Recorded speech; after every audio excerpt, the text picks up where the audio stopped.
Então, vamos dar sequência, pessoal. A gente parou, então, no exercício 6, agora o exercício 7. Explique como a energia de ionização está relacionada com a carga nuclear efetiva.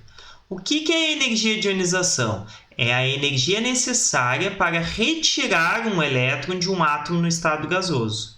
Então, essa energia eu tenho que dar. Por quê? Porque o elétron é atraído pelo núcleo. Então, eu tenho que dar uma energia suficiente para retirar esse elétron, ou seja, para vencer essa energia de atração que tem o elétron pelo núcleo. Tá? Então, energia de ionização é a energia necessária para eu retirar o elétron. Se a carga nuclear efetiva é a real atração que o núcleo faz pelo elétron, então, quanto maior a carga nuclear efetiva, maior a energia que eu preciso dar para retirar o elétron, concordo? Então, olha só, vamos olhar aqui entre o sódio, magnésio, alumínio. O que está acontecendo aqui? Todos eles estão no mesmo período. Logo, todos eles possuem elétrons na camada de valência no mesmo nível. Todos esses aqui, por estarem no terceiro nível, logo, possuem 3 níveis. O que eu estou aumentando conforme eu vou para cá? O número de prótons presentes no núcleo.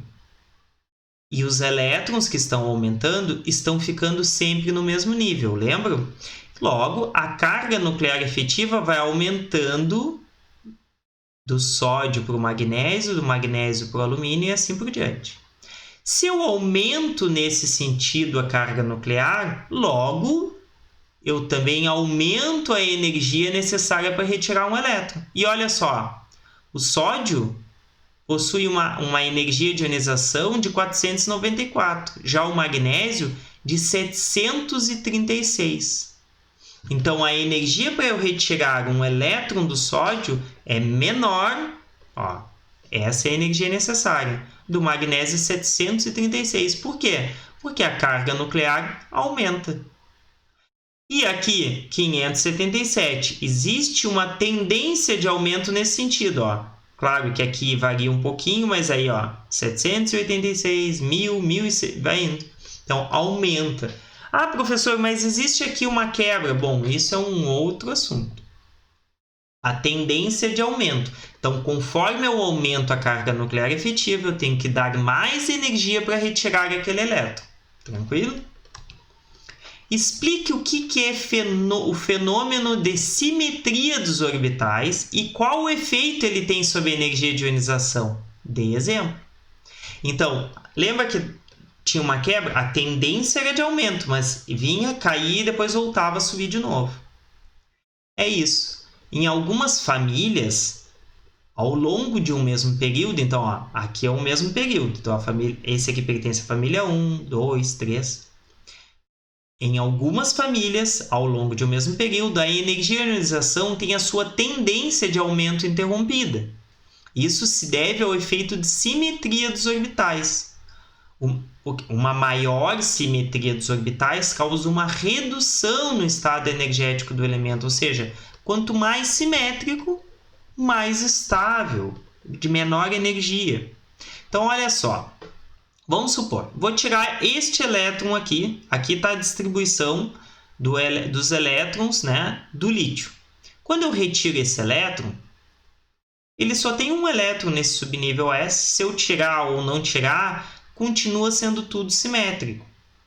Tá? Nesse caso aqui, quando eu retiro, vai ficar 1. Esse orbital é um só. O subnível S só tem o orbital 1. Né? Só tem um orbital. Então, ele ter 1 ou 2 não existe porque ele não tem outro orbital para comparar para ser simétrico. Agora, quando eu chego aqui, por que é 519, 900 e depois tem uma queda, depois segue subindo? Por quê? Porque quando eu retiro esse 1 elétron aqui, esses 3 orbitais têm a mesma energia, eles são chamados degenerados. Então, o subnível P tem 3 orbitais. Quando um deles tem 1 elétron, que é o caso do boro, ao eu retirar, ele assume, os 3 orbitais assumem um estado energético mais estável devido à simetria entre eles. Quando eles têm os 3 aqui, nesse caso, só este tem 1. Então, ele não pode ter a mesma energia desses dois aqui. Ficou claro? A mesma coisa... mas aqui, se eu tirar esse elétron, não faz diferença, porque eu tirando esse ainda vai ficar assimétrico os orbitais. Então, ele ter 1 ou ter 2 não faz diferença. Agora, neste caso aqui, quando eu retiro, eu preciso dar energia porque eu vou quebrar a simetria. Olha só o nitrogênio aqui. Sai de 1090 para 1400. Por que sobe tanto a diferença de energia? Porque eu retirar esse elétron, eu vou quebrar a simetria dos 3 ter 1. Agora, olha o que acontece aqui. De 1400 cai de novo. Por quê? Porque se eu retiro esse elétron, o átomo vai para um estado de simetria. Então, por isso que eu preciso de dar menos energia, porque é favorável ele doar esse elétron para assumir um estado de menor energia. Entenderam? Então, o que é a simetria dos orbitais? É quando eu tenho orbitais degenerados, ou seja, o P, o D e o F. Por que o S não? Porque o S é só 1. Então, ele não tem como tu comparar com o outro. Não existe simetria entre um e outro, porque é apenas 1. O P, que tem 3, o D, que tem 5, ou o F, que tem 7, quando eles assumem ou todos semi-preenchidos, como é esse caso, ou todos totalmente preenchidos, como esse daqui, eles estão no estado mais favorável, porque eles são simétricos. Ou até mesmo totalmente vazio, como esse aqui, tá bom? Qual a tendência que relaciona a afinidade eletrônica com a carga nuclear efetiva? E quais os motivos que podem levar essa tendência a ser quebrada? O que é a afinidade eletrônica? Tá? A afinidade eletrônica é a energia liberada quando eu adiciono um elétron a um elemento, né? Então, se um elemento tem mais afinidade eletrônica, ele vai liberar um valor de energia. Se ele tem menos afinidade eletrônica, ele vai liberar uma quantidade de energia menor do que aquele outro. Tranquilo? Então, olha só. O sódio, ele libera 53 kJ por mol quando eu adiciono um elétron à sua camada de valência. Já o cloro libera 349. Olha a diferença. Então, quem tem mais afinidade eletrônica? O cloro. Por quê? Porque ele tem mais afinidade por aquele elétron. Mas o que a carga nuclear efetiva contribui com isso? Bom, olha só. Quando eu adiciono um elétron, quanto maior a atração que o núcleo é capaz de fazer, então entre o sódio e o cloro, ambos estão no mesmo período. Quem tem maior carga nuclear efetiva? O cloro, porque aqui todos os elementos desse período têm elétrons no mesmo nível. A diferença entre eles é que eu estou aumentando a carga nuclear. Então, conforme eu aumento a carga nuclear, eu aumento a carga nuclear efetiva. Isso por quê? Porque o número de níveis não foi aumentado, né? Bom, então se eu aumento a atração do núcleo pelos elétrons da camada de valência, quando eu largo um elétron ali, ele vai ser atraído. Nesse caso aqui, ele tem uma menor atração, né? Então, a carga nuclear efetiva acompanha a afinidade eletrônica. Quanto maior a carga nuclear efetiva, maior a energia liberada, ou seja, maior a afinidade eletrônica daquela espécie. E quando... Bom, agora vamos para a segunda. E quais os motivos que podem levar a essa tendência a ser quebrada? Então, existe o aumento? Existe. Mas vamos olhar aqui, neste segundo período, que é o lítio, berílio, boro, carbono, aqui no segundo, que estão aqui a distribuição. Eu dar um elétron para o lítio, ele vai entrar no subnível S. Vai atingir um estado normal, porque não existe simetria no subnível S, porque tem um orbital. Agora, quando eu adiciono, um elétron aqui no berílio, o que vai acontecer? Eu tenho que adicionar aqui. Então, ao invés de ele liberar energia, esse processo é endotérmico, ou seja, eu tenho que dar energia. Por quê? Porque quando eu adiciono um elétron, eu vou ter que quebrar a simetria, ele vai ter que entrar aqui no subnível P. Entenderam que é o mesmo caso lá da energia de ionização? Quando eu retiro um elétron e ao eu retirar ele quebra a simetria, isso não é favorável. Agora, se eu retirar e dar simetria, ele é mais favorável. Por isso que a energia necessária é menor. Porque quando eu retiro, ele vai assumir um estado de maior simetria. Nesse caso é igual, ó, gente. Quando eu adiciono um elétron aqui, porque é afinidade eletrônica, eu vou quebrar a simetria. Por isso que esse daqui, ó, é um processo endotérmico. E aqui, bom, como ele já tem esse, se eu adicionar mais um, não vai fazer diferença. Aqui, por que olha a diferença de energia? Quando eu adicionar um terceiro, eu vou dar simetria. Então, ele libera bastante energia. Agora, olha aqui, por que o nitrogênio ele não recebe bem esse próximo elétron? Porque eu vou quebrar a simetria. Já nesse caso e nesse aqui, não vai fazer diferença. E olha aqui, por que vai ser endotérmico no caso do neônio? Porque aqui ele tem a camada totalmente preenchida e para eu dar mais um elétron, eu vou ter que botar esse elétron num nível de maior energia, que é o 3. Por quê? Porque o nível 2 só cabem 8 elétrons. 2 no S e 6 no P. Tranquilo? Então, qual é a tendência que relaciona a afinidade eletrônica com a carga nuclear efetiva? Conforme eu aumento a carga nuclear efetiva, aumenta a afinidade eletrônica, ou seja, aumenta a energia liberada ao eu dar esse elétron para esse átomo no estado gasoso. Qual a diferença, né? O que difere a afinidade eletrônica da eletronegatividade? Então, a afinidade eletrônica de um elemento é a energia liberada quando um elétron se liga a um átomo na fase gás. Então, é quando eu dou um elétron para aquele elemento. Já a eletronegatividade não tem nada a ver com isso. É a capacidade ou a tendência desse elemento de atrair o par de elétrons em uma ligação. Nesse caso aqui, eu estou dando para o elemento o elétron. Então, está formando um cátion, um ânion. Neste caso aqui, eu tenho uma ligação covalente e uma das espécies tem maior tendência de atrair esse par de elétrons e o outro uma menor tendência.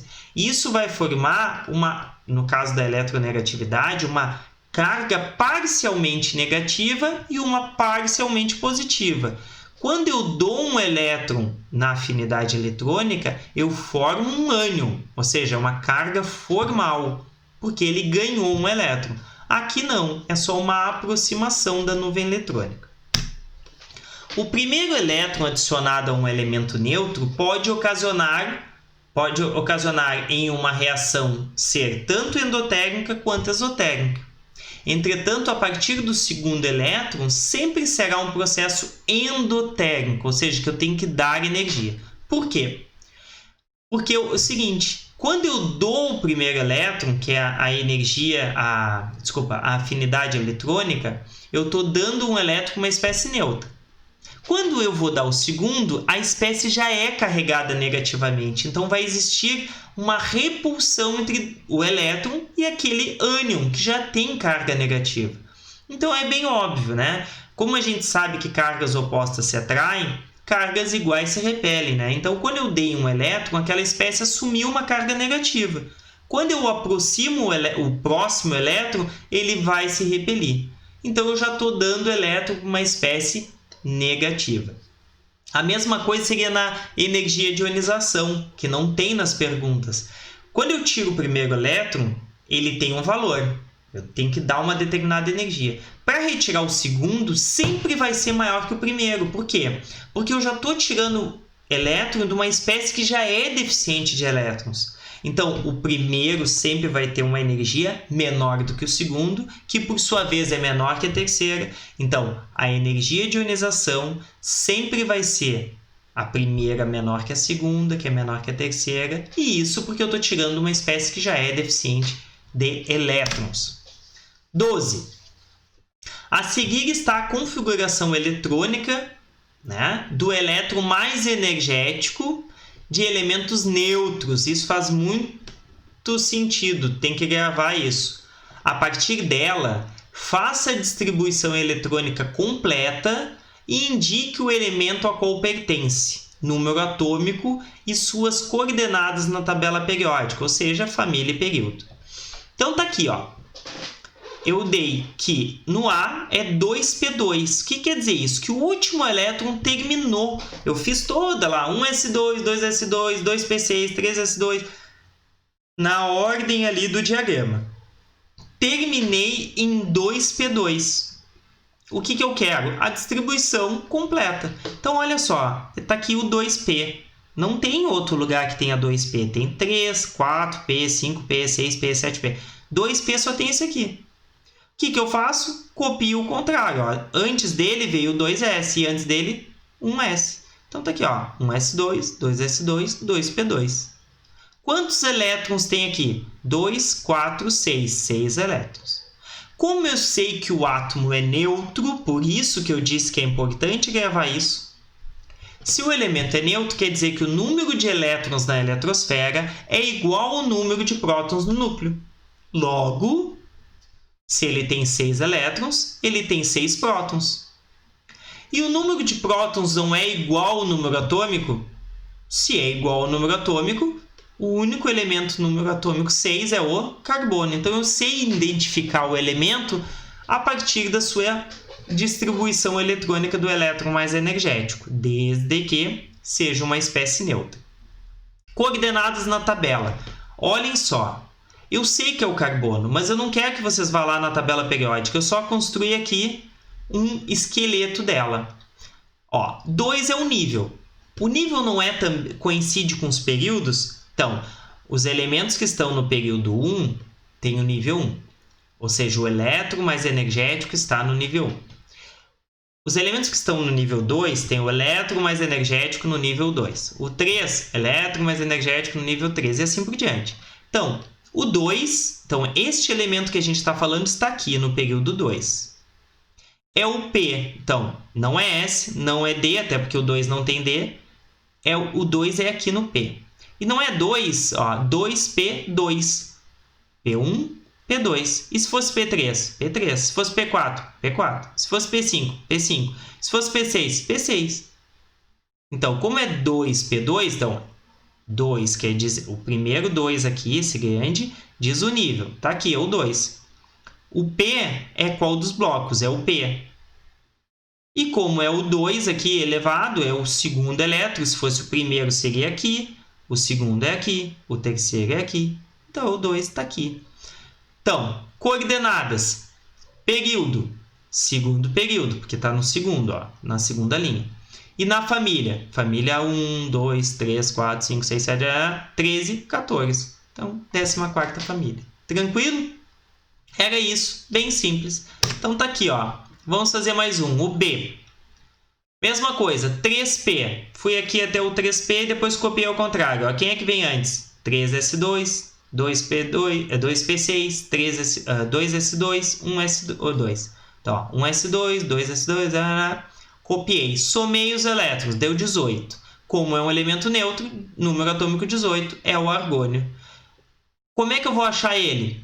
Nível 3. 1, 2, 3. Então, é aqui, ó, nessa linha aqui. É no bloco P, então é para cá. É 6. P1, P2, P3, P4, P5, P6 está aqui. Então, terceiro nível, 1, 2, 3 nível, né? Período 3. Família, 1, 2, 3, 4, 5, 6, 7, 17, 18. Família 18. E isso vocês vão fazer para o C, para o D, para o E. Agora, o exercício, e o F, né? O exercício 13 que vai encerrar. Partindo do conjunto dos 4 números quânticos do elétron mais energético fornecido abaixo, faça a distribuição eletrônica completa e indique o elemento a qual pertence número atômico e suas coordenadas na tabela periódica. Então vamos lá. Aqui eu acrescentei elétron mais energético, que não tinha na lista, tá, pessoal? Então olha só, tá aqui o conjunto dos 4 números quânticos. Isso aqui é uma barbada, gente. Olha só. O N quer dizer o nível, que é 3. Então o elétron mais energético parou no nível 3. Então aqui, ó, o mais energético não é o último, então tá aqui, ó, nível 3. O L quer dizer o subnível. Ó, se for 0, é S. Se for 1, é P. Ó, é 1P.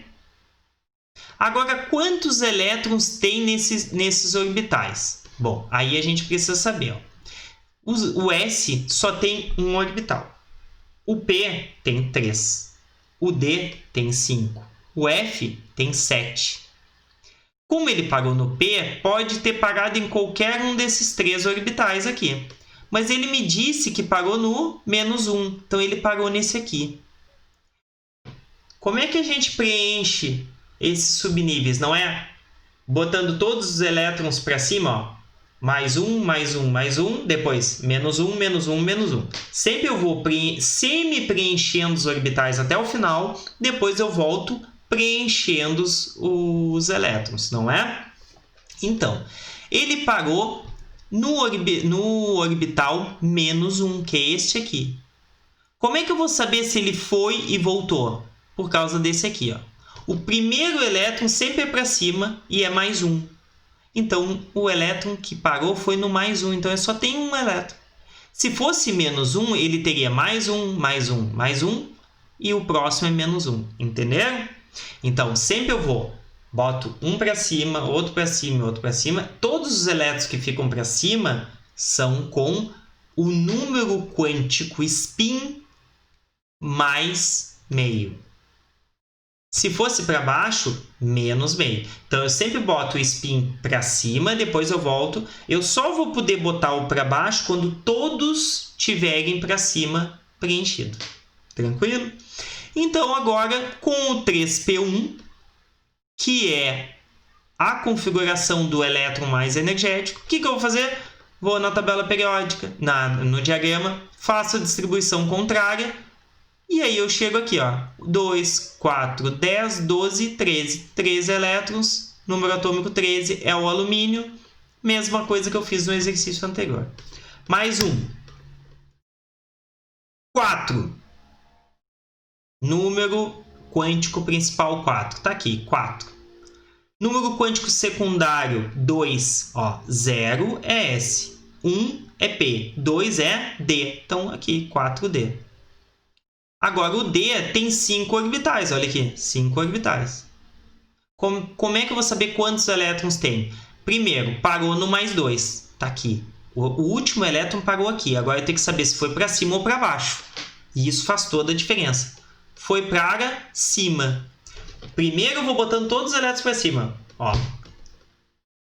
Mais meio, mais meio, mais meio, mais meio, mais meio. Ele parou em mais meio. E nesse aqui, então, 1, 2, 3, 4, 5. Tá aqui, 4p5. Faço a distribuição contrária, ó. Parou aqui, né? Então, vou para cá, para cá, para cá, para cá, para cá, para cá, para cá, para cá, para cá. Conto todos, 43 elétrons. Qual é o elemento químico que tem 43? Tecnésio. Tá aqui ele, ó. 4. Só que agora a gente precisa prestar atenção em uma coisa. O bloco D e o bloco F estão deslocados. Olha só. Período 1, período 2, período 3, período 4. Só que aqui, no bloco D, eu não digo 4. Esse daqui é o 3. 4, só que esse aqui é 5. Esse é 4. Esse aqui é 6. Esse aqui é 5. Esse aqui é 7. Só que esse aqui é 6. Eles estão deslocados como se eles estivessem para baixo. Tá? É normal isso. A tabela periódica, o bloco D, o nível está deslocado como se estivesse num nível a mais. Mas a gente precisa. Então, ó, 4D, ó, se eu fosse contar por aqui, ó, 1, 2, 3, 4 seria nesse aqui. E não é. Porque o quarto do S é o 3 do D. O 5 do S é o 4 do D. Então, 4D está aqui. Entenderam? Então, confiro nos próximos aí. A mesma coisa, ó. 4, número quântico principal, que é o nível 4. Subnível 0. Qual é o 0? É o S. Está aqui, S. Só que agora, olha que interessante, que legal. Ó. O ML, né, que é o orbital que a gente está falando, número quântico orbital, no S só tem o 0. Então, a gente sabe que é nesse. O que precisa saber? Se é mais ou menos. Se fosse mais, é o primeiro elétron. Se for menos, é o segundo elétron.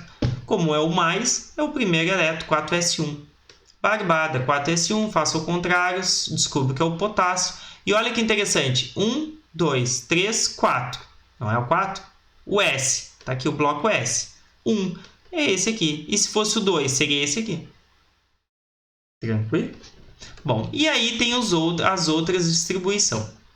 Pessoal, se vocês não entenderam, anotem as perguntas, entrem em contato e espero que tenham entendido. Se não, voltem, assistam novamente até que vocês consigam resolver. Tranquilo? Tá aí todas as respostas, né? Qualquer dúvida, entre em contato. Um forte abraço e até mais.